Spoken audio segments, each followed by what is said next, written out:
कोई बुड़का में आया है और उसका वोट फर्जी हो रहा है तो उसे देखने का, दिखाने का काम आंगनबाड़ी सेविका करेगी। नमस्कार, मैं हूं विवेक पाल और नव भारत टाइम्स पर आपका बहुत बहुत स्वागत है। अगर बुर्के में आएंगे, शक हुआ तो बुर्का भी उठाएंगे।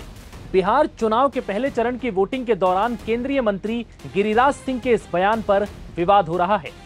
दरअसल बिहार में विधानसभा चुनाव के पहले चरण के लिए गुरुवार को 18 जिलों की 121 सीटों पर वोटिंग के बीच केंद्रीय मंत्री गिरिराज सिंह के एक बयान ने विवाद खड़ा कर दिया। गिरिराज सिंह का कहना है कि अगर हमें शक होगा तो हम बुर्का भी उठाएंगे। उन्होंने कहा कि हमारे देश का संवैधानिक स्तर अभी गिरा नहीं है, देश संविधान से चलता है।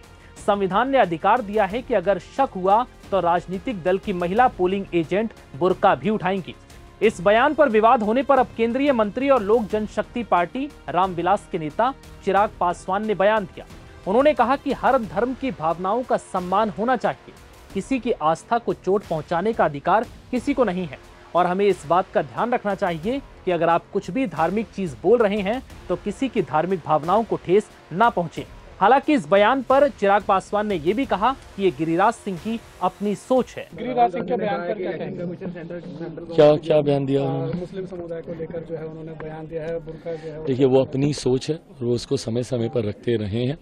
मैं ये मानता हूं कि हर धर्म की भावना का सम्मान करते हुए कोई गलत चीज भी नहीं होनी चाहिए, इस बात को भी हम लोग को सुनिश्चित करना है। धर्म की आड़ में कोई असामाजिक तत्व व्यवस्था का नाजायज फायदा ना उठाए, ये जिम्मेदारी भी हम लोग को निभानी है। पर किसी की आस्था धर्म को ठेस ना पहुंचे, ये जिम्मेदारी भी हम लोग को निभानी है। और मुझे लगता है ये भूमिका लंबे समय से चुनाव आयोग बहुत बखूबी, बहुत खूबसूरत तरीके से निभा रहा है। तो ऐसे में मुझे लगता है समय समय पर चुनाव आयोग को जब जो जरूरत पड़ेगी, देखिए हम लोग राजनीतिक दल हैं, हम लोग अपनी सुझाव ही दे सकते हैं। अंतोगत्वा किस प्रक्रिया को अपनाना है, नहीं अपनाना है, एक स्वतंत्र संवैधानिक संस्था होने के नाते ये पूर्णतः अधिकार क्षेत्र चुनाव आयोग का ही है। वहीं केंद्रीय मंत्री चिराग पासवान ने कांग्रेस नेता राहुल गांधी के वोट चोरी वाले आरोपों पर भी प्रतिक्रिया दी। उन्होंने कहा कि अगर राहुल गांधी को अपनी बातों पर इतना ही विश्वास है तो उन्हें कोर्ट जाना चाहिए। राहुल गांधी जितनी बार ऐसी बातों को रख रहे हैं, उससे तो चुनाव आयोग को SIR करने के लिए प्रोत्साहन मिल रहा है। ये आरोप प्रत्यारोप कोई नए नहीं है। महागठबंधन के साथ दिक्कत क्या है ना कि ये लोग बहाने तलाशने में जितनी मेहनत लगाते हैं, इतनी मेहनत अगर ये जनता से जुड़ने में करते तो संभवतः इन बहानों की इनको जरूरत नहीं पड़ती। महागठबंधन चुनाव हार रहा है, उसकी आप हताशा बोल लीजिए, उसकी आप निराशा बोल लीजिए। कभी ये लोग SIR को मुद्दा बनाते हैं, राहुल जी रोज प्रेजेंटेशन पे प्रेजेंटेशन किए जा रहे हैं। अगर इतना ही सब गलत चल रहा है तो आप चले जाइए ना न्यायालय, एक बार न्यायालय का दरवाजा तो खटखटाइए, विश्वास रखिए हमारी न्यायिक प्रक्रिया पे, जरूर आपको न्याय मिलेगा अगर ऐसा कुछ गलत हो रहा है। बट आके से भ्रम फैलाना, हल्ला करना, और जब औपचारिक तौर पर, अधिकृत तौर पर अगर कोई कार्रवाई करने की बात आती है तो ये सब बैकफुट पे चले जाते हैं। ऐसे में पहले दशकों तक EVM का बहाना चला था। चलिए, अब मुझे खुशी इस बात की है कि सारी EVMs ठीक है, अब कोई EVM को कोई दोष नहीं देता। अब ये लोग वोटर लिस्ट को दोष देते हैं। अब जब चुनाव मतदान चल रहा है तो यहाँ पे स्लो, वहाँ पे ज्यादा। ये जिम्मेदारी चुनाव आयोग की बनती है कि सुनिश्चित करेंगे वो कि हर बूथ पे ज्यादा से ज्यादा मतदान हो और तय सीमा के भीतर ये हो। तो ये जिम्मेदारी चुनाव आयोग की भी है, तो महागठबंधन को इसके लिए कतई चिंतित होने की जरूरत नहीं है। वोट चोरी के बाद सरकार चोरी का आरोप लगाया है राहुल जी ने।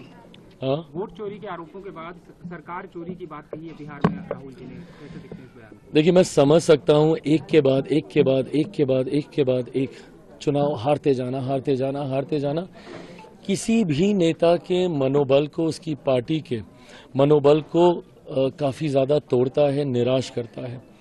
ऐसे में अपने दल के नेता कार्यकर्ताओं के मनोबल को बनाए रखने के लिए, उनको उत्साहित रखने के लिए आपको समय समय पर कोई ना कोई शगुफा तो देना होगा ना। आप कैसे बोलिएगा कि भैया मेरे नेतृत्व में कमी है इसलिए हम लोग चुनाव हारे? आप कैसे उनको कहिएगा कि मैं पार्टी को लीड नहीं कर पा रहा था, राष्ट्रीय अध्यक्ष की भूमिका से हटे, पर अब जब स्टार प्रचारक की भूमिका में है, हरियाणा में हम लोगों ने देखा ही कि भैया क्या हर्ष हुआ। तो अब इनको कोई ना कोई शगुफा अपने कार्यकर्ताओं को एंगेज, एक्साइटेड रखने के लिए जरूरी है। तो ये उन्हीं में से एक है। अब इसके बाद जब ये कुछ समय तक चलेगा, जब ये फिर ठंडा पड़ जाएगा, फिर ये कुछ और लेकर आएंगे। पर जितनी मेहनत ये लोग बहाने तलाशने में करते हैं ना, बार बार कह रहे हैं, उतनी मेहनत अगर ये लोग अपने ऊपर कर देना तो शायद कांग्रेस महागठबंधन रिवाइव होगा। बता दें कि चिराग पासवान की पार्टी इस बार 29 सीटों पर चुनाव लड़ रही है। हालांकि शुरू में 40 सीटों पर चुनाव लड़ने की अटकलें लगाई जा रही थी। इस बार एनडीए के गठबंधन में शामिल दल में बीजेपी 101, जेडीयू 101, उपेंद्र कुशवाहा की आरएलएम को 6 और वहीं जीतन राम मांझी की पार्टी हम को 6 सीटें मिली हैं। बिहार विधानसभा चुनाव 6 नवंबर और 11 नवंबर को 2 फेज में हो रहा है, जबकि वोटों की गिनती 14 नवंबर को होगी। लेकिन इस बीच इस तरीके के बयान सामने आ रहे हैं जो एक दूसरे की धार्मिक भावनाओं को ठेस पहुंचा रहे हैं। फिलहाल इस वीडियो में इतना ही। इजाजत दीजिए, नमस्कार।